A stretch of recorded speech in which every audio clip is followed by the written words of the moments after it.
Now we'll take a quick look at phase modulation. Just to give you a quick idea of what this is, it's very similar to FM modulation. Let me give you a little history about this type of modulation.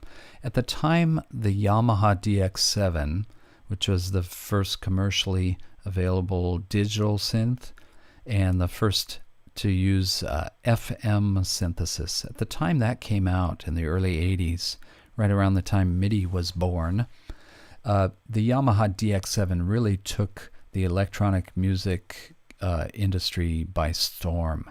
Typically, prior to that instrument, you had to spend $2,000–$3,000 to get a good instrument and a good analog synthesizer.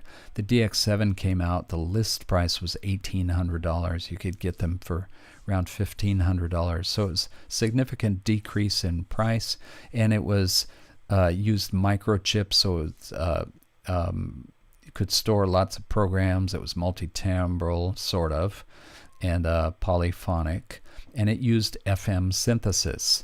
At around the same time, or just shortly after the Yamaha DX7 made a big splash, Casio, another company that is still around and I'm sure you've heard of, they released a line of synthesizers called their CZ line, and one of them was a CZ101. It's a tiny little keyboard. It looked like a toy. Had tiny little keys, but it used something that's similar to this phase modulation oscillator that we find on Thor. Sounded very much like a DX7, but it was very inexpensive.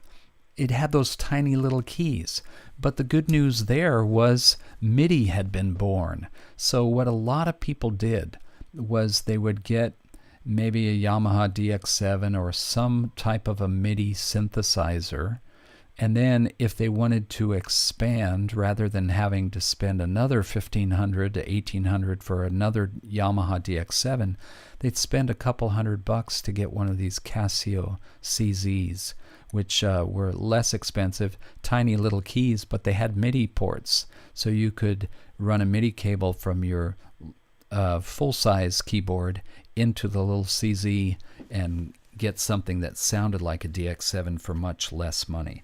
So let's listen to a little bit of this phase modulation oscillator. You can choose different waveforms here, and then you can modulate those waveforms with a second wave. And by combining the two, you can get all sorts of interesting timbres.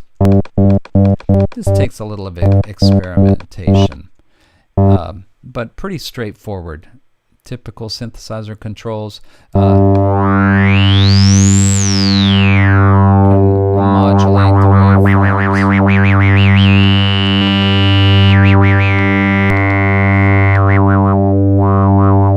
Alright, so that's how you would get your starting point or your initial sound, and then of course run it through filters, envelopes, and modulation.